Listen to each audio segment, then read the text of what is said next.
ஆகாஷவாணி.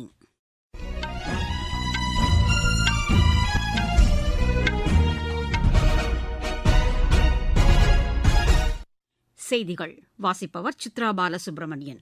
தலைப்புச் செய்திகள்: தேசிய ஒருமைப்பாட்டு சுற்றுலா மேற்கொண்டிருக்கும் அருணாச்சல பிரதேச மாணவர்கள் இன்று குடியரசுத் தலைவர் திருமதி திரௌபதி முர்முவை சந்தித்தனர். நாடு முழுவதும் தரமான, பாதுகாப்பான சாலை போக்குவரத்தை உறுதி செய்யுமாறு மத்திய அமைச்சர் திரு நிதின் கட்கரி மாநில அரசுகளை கேட்டுக் கொண்டுள்ளார். சிறப்பான பொது நிர்வாகத்திற்கு செயற்கை நுண்ணறிவுடன் மனித நுண்ணறிவையும் இணைப்பது அவசியம் என மத்திய இணையமைச்சர் டாக்டர் ஜிதேந்திர சிங் வலியுறுத்தியுள்ளார்.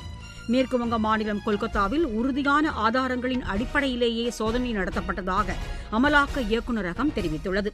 தாய்லாந்து சர்வதேச டென்னிஸ் போட்டியில் இந்தியாவின் ருத்துஜா போஸ்லே, சீனாவின் உஷ் ஹாங் செங் இணை அரையிறுதிக்கு முன்னேறியுள்ளது. இனி விரிவான செய்திகள். தேசிய ஒருமைப்பாட்டு சுற்றுலா மேற்கொண்டிருக்கும் அருணாச்சல பிரதேச மாநிலத்தைச் சேர்ந்த மாணவர் குழுவினர் இன்று குடியரசுத் தலைவர் திருமதி திரௌபதி முர்முவை சந்தித்தனர். குடியரசுத் தலைவர் மாளிகையில் நடைபெற்ற இந்த சந்திப்பின்போது குடியரசுத் தலைவர் மாணவர்களை ஊக்குவித்தார். கல்வி மற்றும் கலாச்சார ரீதியாக மக்களை ஒன்றிணைக்கும் வகையில் மேற்கொள்ளப்பட்டிருக்கும் இந்த சுற்றுலா மாணவர்கள் நாட்டின் பன்முக கலாச்சாரத்தையும் மக்களையும் அறிந்து கொள்ள வாய்ப்பாக அமைந்துள்ளது.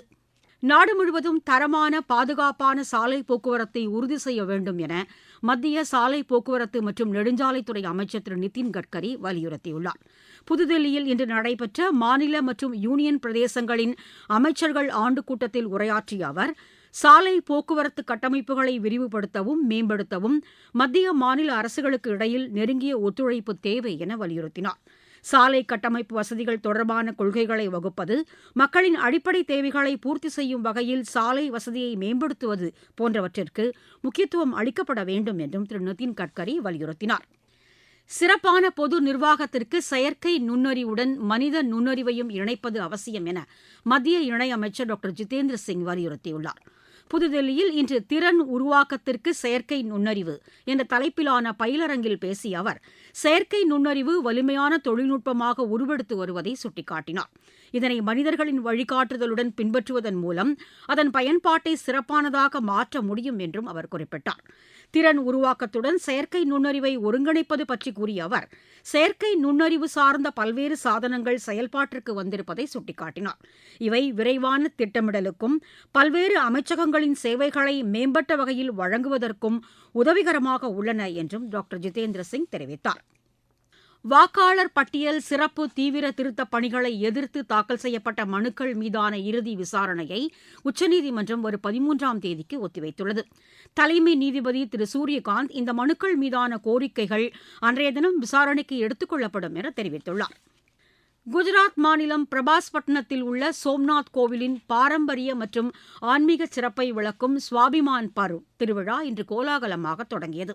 4 நாட்கள் நடைபெறும் இந்த திருவிழா 1000 ஆண்டுகளுக்கு முன் இந்த கோவில் மீது நடத்தப்பட்ட பலமான தாக்குதலுக்கு பின் மீண்டும் புது வடிவம் பெற்று மக்களின் ஆன்மீக வலிமையை உணர்த்தும் வகையில் கொண்டாடப்படுகிறது. இந்த ஆலயத்தில் உள்ள ஜோதிர்லிங்கத்தின் 72 மணி நேர ஓம்கார பூஜை தொடங்கியுள்ளது. இந்த நிகழ்ச்சியில் மத்திய கலாச்சாரத்துறை அமைச்சர் திரு கஜேந்திர சிங் ஷெகாவத் மற்றும் மாநில அமைச்சர்கள் கலந்து கொண்டுள்ளனர். நீங்கள் கேட்டுக்கொண்டிருப்பது ஆகாஷவாணியின் செய்தி அறிக்கை. ஊரக வளர்ச்சிக்கான புதிய அத்தியாயம். வளர்ச்சியடைந்த இந்தியாவிற்கான ஊரக வேலைவாய்ப்பு உறுதி மற்றும் வாழ்வாதார சட்டம். இந்த சட்டம் வருடத்திற்கு 125 நாட்கள் வேலையை உறுதி செய்கிறது. இதில் வாரந்தோறும் ஊதியம் வழங்கப்படுவது கட்டாயமாக்கப்பட்டுள்ளது. பணி முடிந்த 15 நாட்களுக்குள் ஊதியம் வழங்குவதை உறுதி செய்வதற்கான அம்சங்களும் இதில் இடம்பெற்றுள்ளன. ஊதியம் காலதாமதமாக வழங்கப்பட்டால் அதற்கான இழப்பீட்டுத் தொகைக்கும் இதில் வகை செய்யப்பட்டுள்ளது.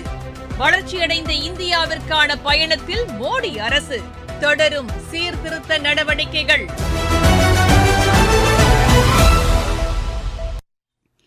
மேற்குவங்க மாநிலம் கொல்கத்தாவில் உறுதியான ஆதாரங்களின் அடிப்படையிலேயே சோதனை நடத்தப்பட்டதாக அமலாக்க இயக்குநரகம் தெரிவித்துள்ளது. அமலாக்க இயக்குநரகம் வெளியிட்டுள்ள செய்திக்குறிப்பில், இது தொடர்பான திரிணாமுல் காங்கிரஸ் தலைவரும் அம்மாநில முதலமைச்சருமான செல்வி மம்தா பானர்ஜியின் குற்றச்சாட்டுகளை மறுத்திருக்கிறது. அரசியல் உள்நோக்கத்துடன் திட்டமிட்டு சோதனை நடத்தப்படவில்லை என்றும் அதில் தெரிவிக்கப்பட்டுள்ளது. இந்த சோதனைக்கும் தேர்தலுக்கும் எவ்வித தொடர்பும் இல்லை என்றும் அரசியல் கட்சி அலுவலகங்கள் எதிலும் சோதனை நடத்தப்படவில்லை என்றும் அதில் கூறப்பட்டுள்ளது. முதலமைச்சர் செல்வி மம்தா பானர்ஜி காவல்துறையினர் மற்றும் பிற அதிகாரிகளோடு வரும் வரை சோதனை அமைதியான முறையில்தான் மேற்கொள்ளப்பட்டதாகவும் அமலாக்க இயக்குநரகம் தெரிவித்துள்ளது. கண்ணியம் மிக்க செயல்பாடுகளும் தேசப்பற்றும் நம் ஒவ்வொருவரையும் பொறுப்புமிக்க குடிமகனாக உருவாக்கும் என விமானப்படை தலைமை தளபதி air chief marshal Amarpreet Singh கூறியுள்ளார். புதுதில்லியில் இன்று குடியரசு தின விழாவில் கலந்து கொள்ளும் தேசிய மாணவர் படையினரிடம் உரையாற்றிய அவர், நாட்டின் பாதுகாப்பு மற்றும் வளர்ச்சிக்காக நமது பங்களிப்பை உறுதி செய்ய வேண்டும் என்ற விழிப்புணர்வு மாணவர்களிடம் எப்போதும் இருக்க வேண்டும் என வலியுறுத்தினார். ஆபரேஷன் சிந்தூர் ராணுவ நடவடிக்கை நாட்டிற்காக நாம் செய்யும் பணியின் முக்கியத்துவம் குறித்த விழிப்புணர்வை ஏற்படுத்தியுள்ளதாகவும் அவர் தெரிவித்தார். குடியரசு தின விழாவில் பல மாநிலங்கள் பங்கேற்கும் கலை நிகழ்ச்சிகள் தேசிய ஒருமைப்பாட்டை உணர்த்துவதாகவும் air chief marshal Amarpreet Singh கூறினார். மக்கள் அனைவரும் தினந்தோறும் 1 மணி நேரமாவது புத்தகம் வாசிக்கும் பழக்கத்தை பின்பற்ற வேண்டும் என தமிழக முதலமைச்சர் திரு மு க ஸ்டாலின் கேட்டுக் கொண்டுள்ளார். சென்னையில் இன்று 49வது புத்தக கண்காட்சியை தொடங்கி வைத்து பேசிய அவர், புத்தகங்கள் விலைமதிக்க முடியாத சொத்தாக உள்ளன என்றார். புத்தக வாசிப்பை ஊக்குவிக்க மாநில அரசு மேற்கொண்டு வரும் திட்டங்களையும் முதலமைச்சர் பட்டியலிட்டார். இந்தியா வளமான வளர்ச்சியுடன் உலகின் 3வது பெரிய பொருளாதாரமாக உருவெடுத்து வருவதாக பிஜேபி செய்தித் தொடர்பாளர் திரு கோபால் கிருஷ்ண அகர்வால் தெரிவித்துள்ளார். புதுதில்லியில் இன்று செய்தியாளர்களிடம் பேசிய அவர், உலக பொருளாதாரம் பல்வேறு சவால்களையும் கடுமையான அரசியல் நெருக்கடிகளையும் சந்தித்து வரும் நிலையிலும் இந்தியா பொருளாதார ரீதியாக நீடித்த வளர்ச்சிப் பாதையில் சென்று கொண்டிருப்பதாக தெரிவித்தார். அண்மையில் வெளியான நாட்டின் உள்நாட்டு உற்பத்திக்கான மதிப்பீடுகள் இதனை உணர்த்துவதாகவும் அவர் கூறினார். ஐநாவின் அமைதி காக்கும் நடவடிக்கைகள் குறித்து வெளியுறவுத்துறை மேற்கு மண்டல செயலர் சிவி ஜார்ஜ் இன்று இந்திய ராணுவத்தின் தகவல் கட்டமைப்பு மற்றும் பயிற்சி பிரிவுக்கான துணை தளபதி லெப்டினன்ட் ஜெனரல் விபுல் சிங்கலுடன் ஆலோசனை நடத்தினார். இது தொடர்பாக வெளியுறவு அமைச்சகம் வெளியிட்டுள்ள செய்திக்குறிப்பில், ஐநாவின் அமைதி காக்கும் நடவடிக்கைகளுக்கு முக்கிய பங்களிக்கும் நாடாக இந்தியா உள்ள நிலையில் அமைதி காக்கும் படைக்கு தேவையான ராணுவத்தினர் மற்றும் காவல்துறையினரை ஒதுக்கீடு செய்வது குறித்து இந்த ஆலோசனையின் போது விவாதிக்கப்பட்டதாக கூறப்பட்டுள்ளது. உக்ரைனுடன் அமைதி உடன்படிக்கை ஏற்படுமாயின் மேற்கத்திய நாடுகளின் அமைதி காக்கும் படையை அங்கு பணியமர்த்தும் திட்டத்தை ரஷ்யா நிராகரித்துள்ளது. மாஸ்கோவில் செய்தியாளர்களை சந்தித்த அந்நாட்டு அரசின் செய்தித் தொடர்பாளர் திருமதி மரியா சக்ரோவா, இந்த படைகளின் செயல்பாடு ரஷ்யாவுக்கு எதிரானதாகவே இருக்கும் என கூறினார். இதுபோன்ற யோசனை மிகவும் ஆபத்தானது என்றும் பேரழிவைத்தான் ஏற்படுத்தும் என்றும் அவர் குறிப்பிட்டார். விளையாட்டுச் செய்திகள். தாய்லாந்தில் நடைபெற்று வரும் சர்வதேச டென்னிஸ் போட்டியில் இந்தியாவின் ருத்துஜா போஸ்லே சீனாவின் உஷ்வாங் ஜெங் இணை அரையிறுதிக்கு முன்னேறியுள்ளது. மகளிர் இரட்டையர் பிரிவு காலிறுதி ஆட்டத்தில் இந்த இணை 6-3, 6-3 என்ற செட் கணக்கில் ஜப்பானின் கியோகோ ஒகமுரா, தாய்லாந்தின் பிலிப்புக் இணையை வென்றது. இப்போட்டியின் மகளிர் ஒற்றையர் பிரிவில் இந்தியாவின் சகஜா யமலப்பள்ளி காலிறுதிக்கு முன்னேறியுள்ளார். விஜய் ஹசாரே கோப்பைக்கான ஒருநாள் கிரிக்கெட் போட்டியில் தமிழக அணி 77 ரன் வித்தியாசத்தில் கேரளாவை வென்றது. அகமதாபாத்தில் இன்று நடைபெற்ற இப்போட்டியின் முதலில் விளையாடிய தமிழக அணி நிர்ணயிக்கப்பட்ட 50 ஓவரில் 8 விக்கெட் இழப்பிற்கு 294 ரன் எடுத்தது. 295 ரன் எடுத்தால் வெற்றி என்ற இலக்குடன் பின்னர் களமிறங்கிய கேரள அணி 40.2 ஓவரில் அனைத்து விக்கெட்டுகளையும் இழந்து 217 ரன் எடுத்து தோல்வியடைந்தது. மலேசிய ஓபன் பேட்மிண்டன் போட்டியின் மகளிர் ஒற்றையர் பிரிவில் இந்தியாவின் PV சிந்துவும், ஆடவர் இரட்டையர் பிரிவில் ஷிராக் ஷெட்டி, சாத்விக் சாய்ராஜ் இணையும் காலிறுதிக்கு முன்னேறியுள்ளன.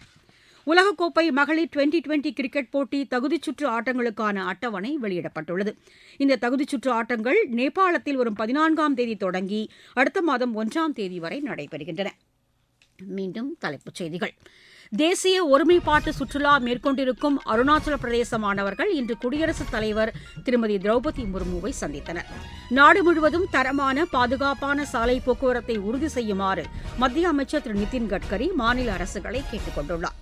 சிறப்பான பொது நிர்வாகத்திற்கு செயற்கை நுண்ணறிவுடன் மனித நுண்ணறிவையும் இணைப்பது அவசியம் என மத்திய இணையமைச்சர் டாக்டர் ஜிதேந்திர சிங் வலியுறுத்தியுள்ளார்.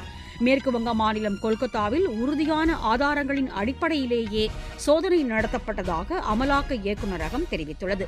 தாய்லாந்து சர்வதேச டென்னிஸ் போட்டியில் இந்தியாவின் ருத்துஜா போஸ்லே சீனாவின் உஷாங் செங் இணை அரையிறுதிக்கு முன்னேறியுள்ளது. இத்துடன் இந்த செய்தி அறிக்கை நிறைவடைகிறது. எமது செய்திகளை சமூக வலைதள பக்கங்களில் AR நியூஸ் சென்னை என்ற முகவரியிலும் RNU சென்னை என்ற யூடியூப் சேனலிலும் உடனுக்குடன் அறிந்து கொள்ளலாம்.